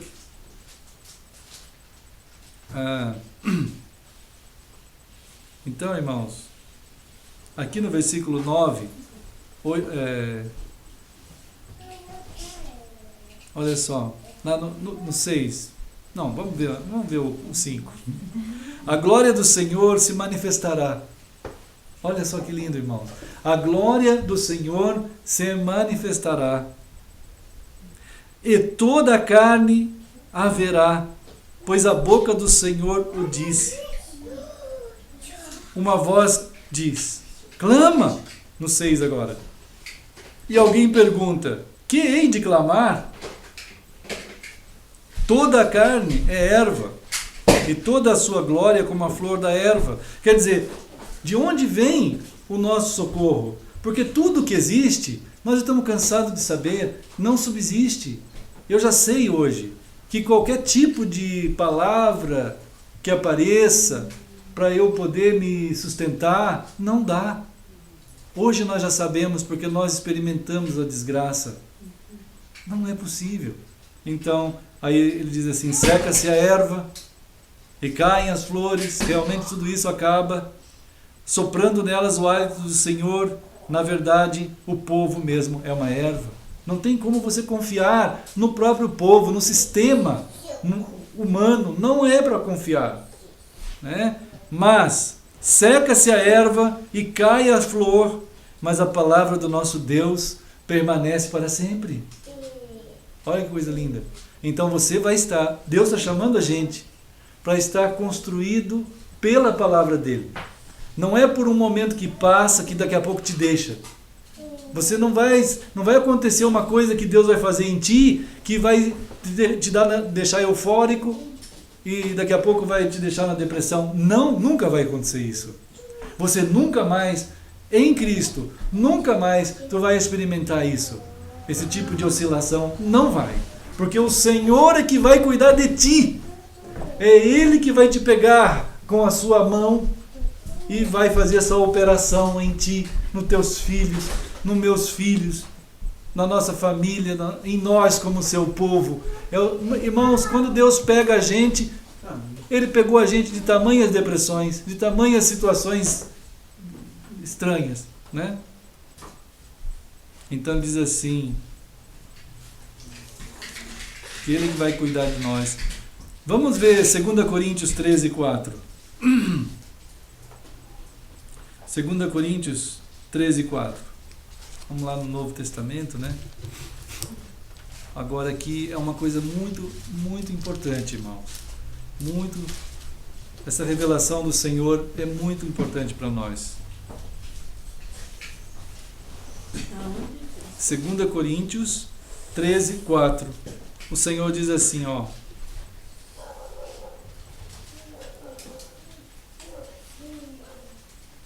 Que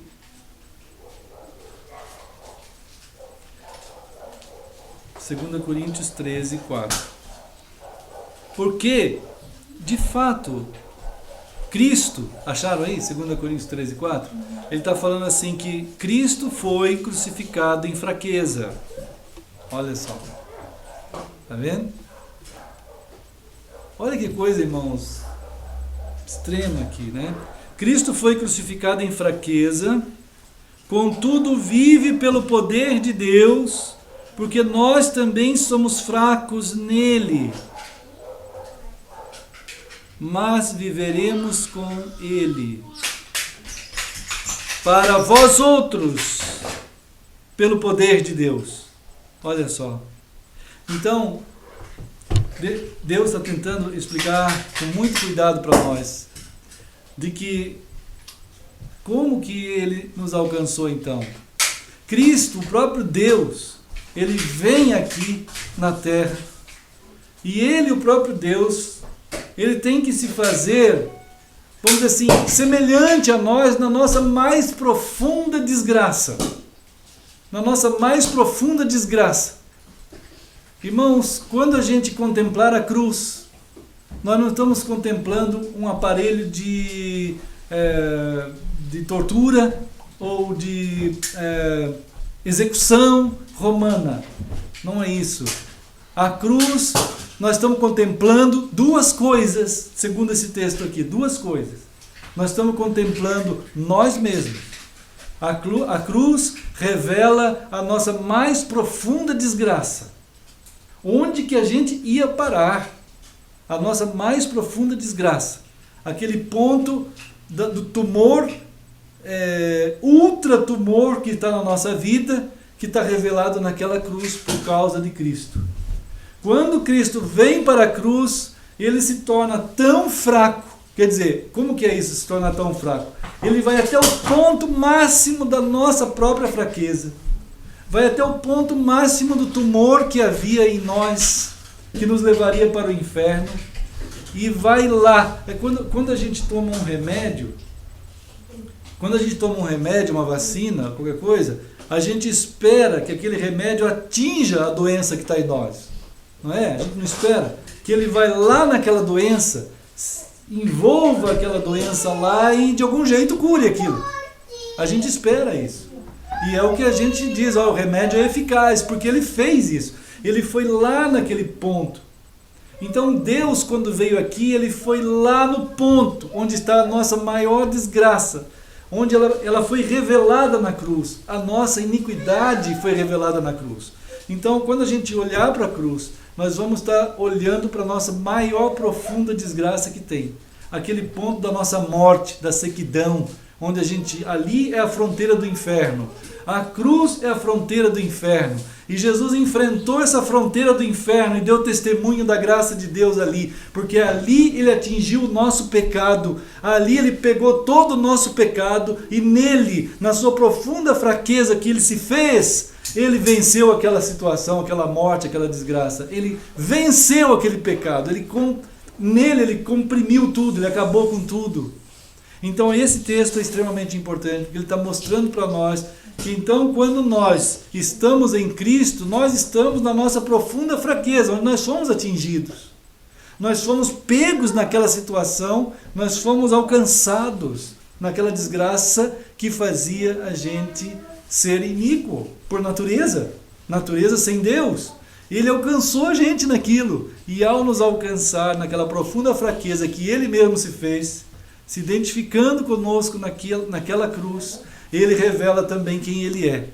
O próprio Deus que pôde fazer isso, que pôde chegar naquele ponto Então as coisas que aconteceram na crucificação, que foram toda aquela escuridão que aconteceu no mundo inteiro, que houve uma escuridão universal, aquilo foi uma escuridão universal, cósmica.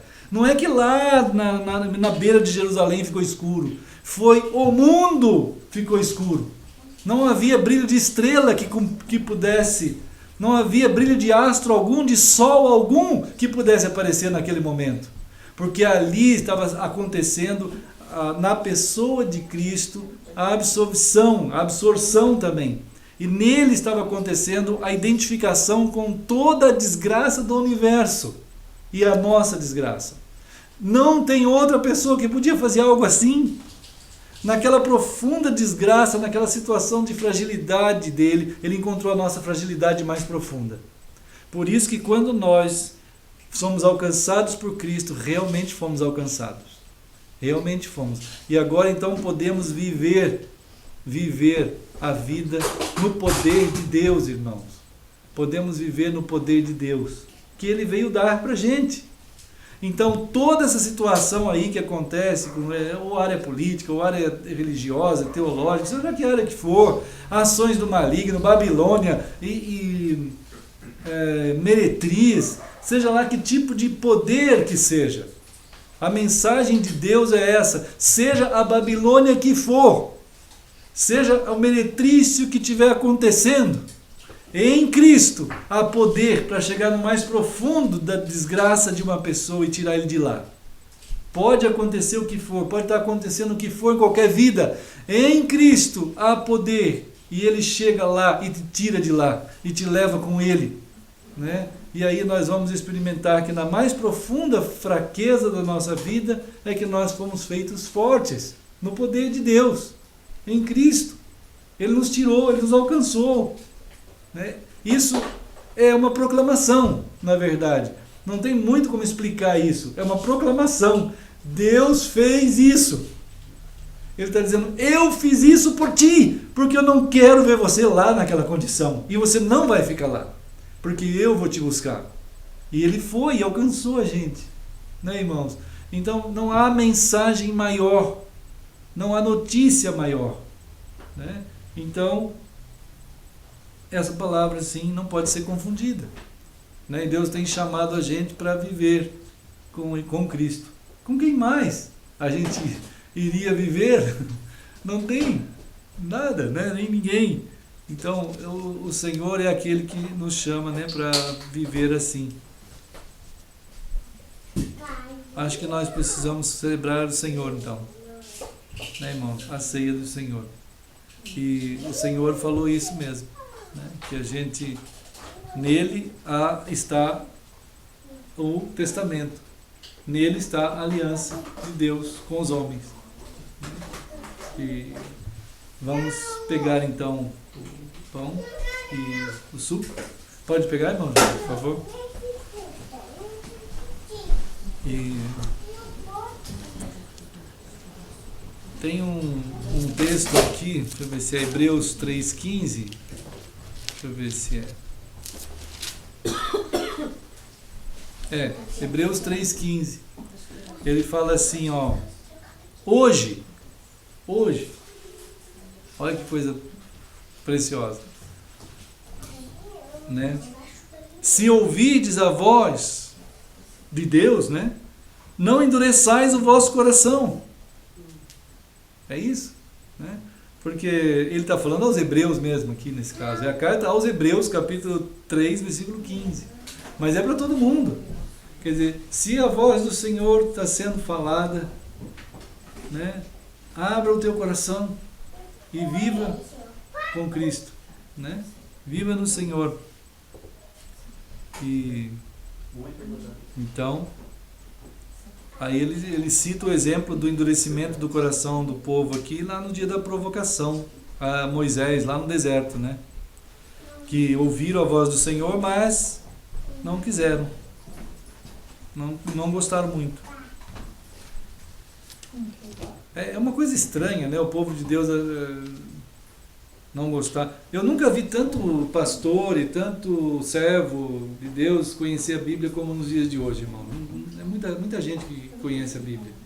assim, teologicamente, academicamente. Eu recebo notícias aqui, agora há pouco veio uma notícia, faça o curso teológico à distância, gratuito. Gratuito, irmão, já pensou? Né? Então, claro, alguém está pagando para os professores ir lá. Né? Ninguém está indo... Chega no fim do mês, acho que é normal todo mundo gostar de ter um jeito de pagar as contas. Né? Quando você vai no posto de gasolina, você fala assim, olha, pode encher o tanque aí, deu, esquece, deu. Não, não pode ser assim. Por favor, um frango. Agora a gente vai comprar frango. Um frango. Eu acabo de comprar o frango, ela 22. Eu falo, 22 o quê? 22 é o preço. Ah, tá. Né? Então, assim, né, irmãos? Então, as coisas do Senhor, o povo de Deus é muito estranho. Porque quando o Senhor fala, Ele está esperando que o povo queira Ele mesmo, ouça Ele, né? Guarde a sua palavra, né, no coração. Mas às vezes não acontece isso. Mas a gente... obrigado, peguei aqui.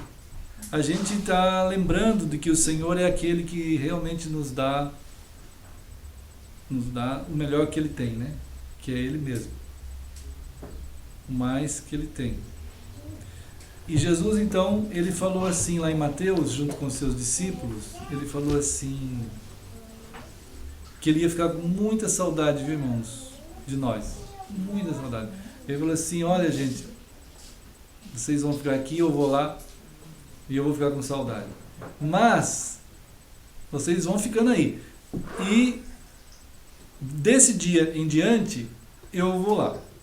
Eu vou até preparar para vocês lugar. E vai chegar um dia que eu vou voltar. Né?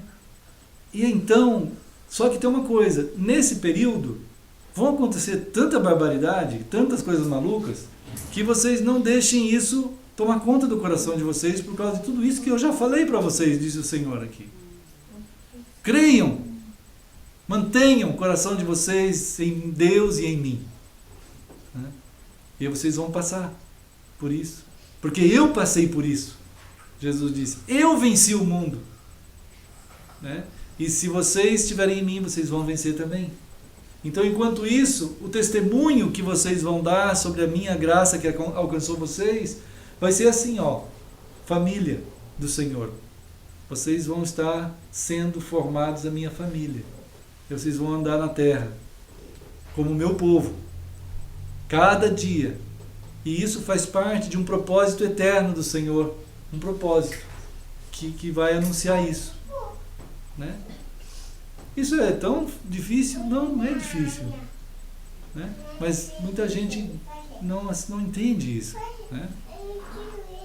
Aí Jesus falou assim, depois de falar sobre tudo que estava para acontecer, que é Mateus 24, 25 e 26, que é o período entre aquele dia que estava ali até o dia da vinda dele, ele falou a mensagem apocalíptica. Né? E a mensagem apocalíptica, nota os irmãos, que ela é falada antes da ceia. Né? Antes do momento da ceia, que é Mateus 24, 25 e 26. Né? Falada antes. Mas aqui, novamente ele fala... No versículo 29, de 26, né, 26 e 29, ele fala, desta hora em diante, ele engloba todo esse período de Mateus 24, 25 e 26. Ele fala como se ele tivesse... tudo naquele momento final, né? Mas ao mesmo tempo dizendo que todas aquelas coisas vão acontecer. Mas não sejam enganados, vocês não precisam ser enganados. Né? Então, celebrem a mim. O pão que vocês estão comendo é como Jesus disse uma vez, né, para os seus. Ele falou, vocês têm que me comer, se alimentar de mim.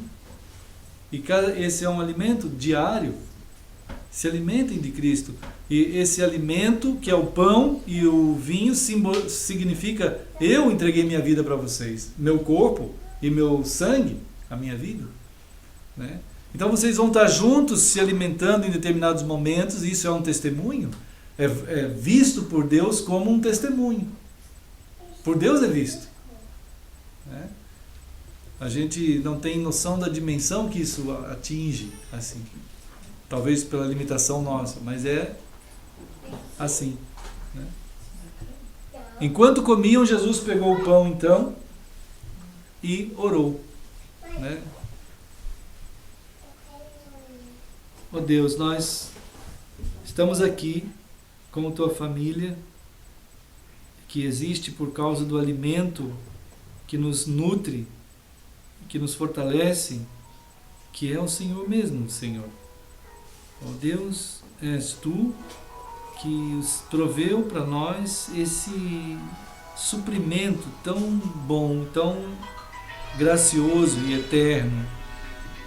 Queremos dar graças aqui juntos. Queremos te louvar e te engrandecer o nome, Senhor. Queremos te agradecer pelo ato daquele sacrifício lá na cruz. Quando o Senhor nos alcançou, Pai, lá naquela situação mais terrível da nossa morte.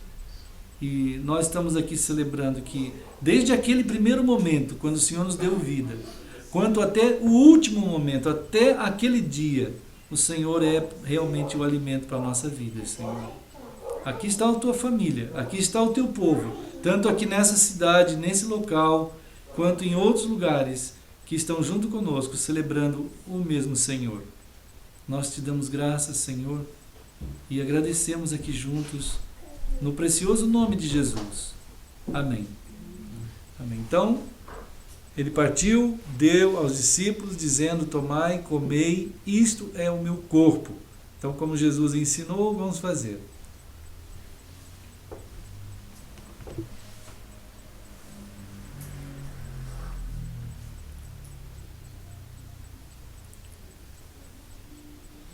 Amém. Amém. Irmãos, Jesus depois tomou o cálice e mais uma vez ele orou com os seus queridos discípulos. Então vamos orar. Ó Deus, o ato da consumação, quando tu, naquela cruz, Jesus Cristo gritou lá que tudo estava consumado, todo o alcance que deveria alcançar aquela entrega do Cordeiro eterno do Senhor estava sendo feito e foi feito para a tua honra, a tua glória, para a nossa salvação. Nós aqui celebramos nessa hora que o Novo Testamento, que o testamento da nossa vida que nos guarda é o sangue do Senhor Jesus. Nós agradecemos em nome do Senhor. Amém.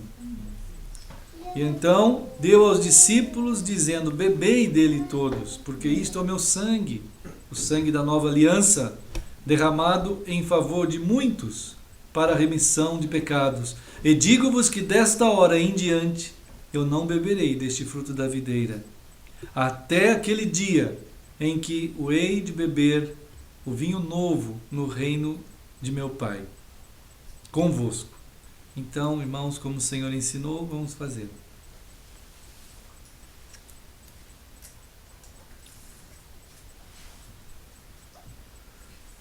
Querido Senhor, assim a tua família se reuniu e está aqui reunida, e nós estamos como teu povo em todos os lugares, como o Senhor ordenou, e realizamos esse encontro, Senhor, familiar teu, dos teus chamados, em nome de Jesus.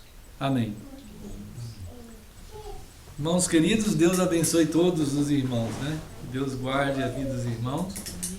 A gente tem dado graças ao Senhor também, porque hoje não é o aniversário da Pri, mas é dia 6, né? Então, elas conseguiram, a Cris e a Pri, estar aqui hoje, e a gente quer muito dar graças a Deus pela vida deles e da Pri, e tem sido uma mulher de Deus, como também tem sido o Cris, um homem de Deus. Uma alegria pra gente, e que Deus abençoe, Pri, Deus te guarde, conduza, né, no Senhor sempre. Cada dia. A gente convida todos para estar indo ali, né, para a gente poder ter o bolo. Quem quiser daí de onde estiver vir aqui para o bolo, se der tempo, venham, né? Mas esse é também um bolo comemorativo, né? Dessa bênção que você é para a nossa vida, para a minha vida de pai e de irmãos e de mãe, que é a Nancy, e de marido. Deus abençoe, viu, queridos? Ok. Então vamos lá, né? Qualquer oferta pode ser entregue ali e que o Senhor nos conduza. Se Deus permitir, terça-feira vamos lá em Campinas, São Paulo, né? Vamos então falar um tchau. Cadê a turminha? Foram para lá, né? Foram para lá. A turminha que está a Pri aniversariante com o seu marido amado, Cris, a turma toda, os irmãos amados. E assim. E o Pedro e a Esther foram para lá. Então, queridos, vamos nós, né? Aí eu vou dar uma, só desligar aqui, né? Porque os irmãos. Tem aí um monte de brinquedos. Então eu vou desligar.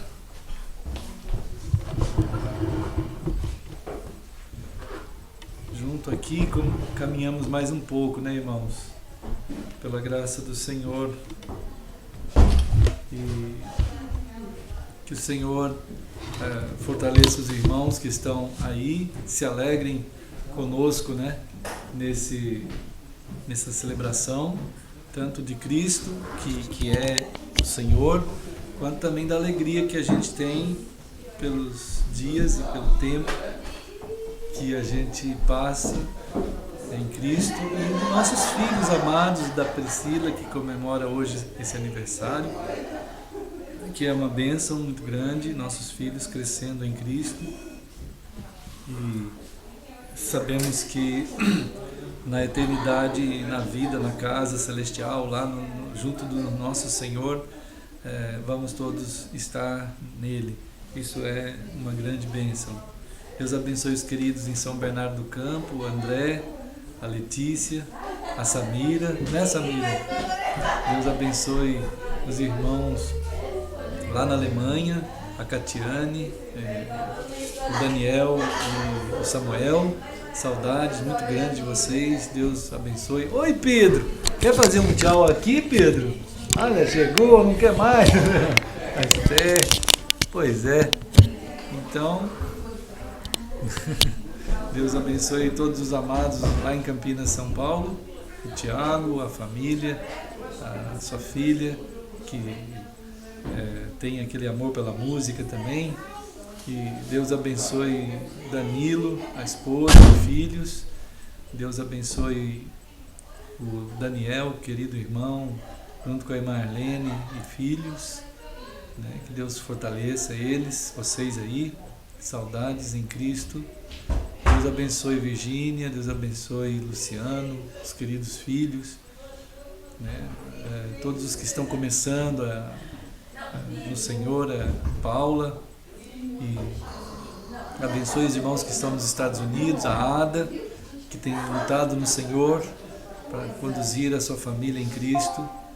Deus abençoe ali a família toda da irmã Ada e o pessoal que está lá em Washington, que também está lá na Califórnia, na Virgínia, que estão ali nos Estados Unidos e que acessam muito essa comunhão do Senhor. Deus abençoe todos em toda parte, né? E deixa eu ver aqui, tem Daniel e Arlene. Amém, amém, amém, irmão Daniel, irmã Arlene.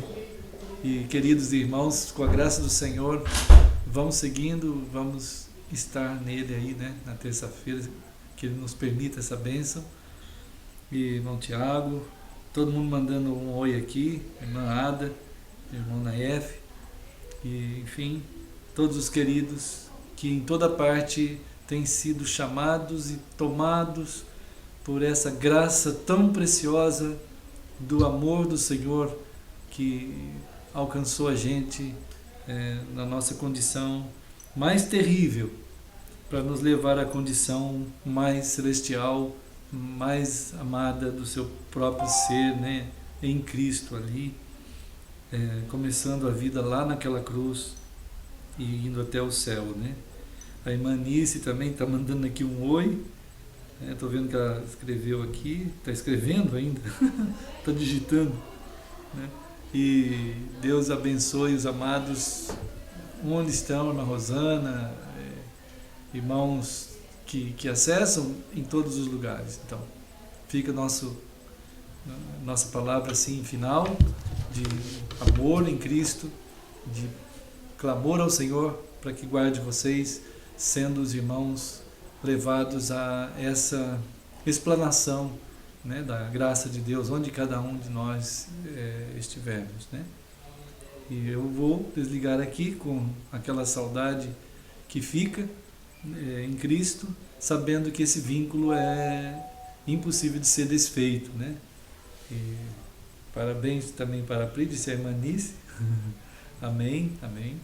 Pri está aí firme. E graças a Deus, né, irmãos queridos? Então, vou desligar e Deus abençoe cada um dos irmãos. Até mais, irmãos queridos. Em nome de Jesus.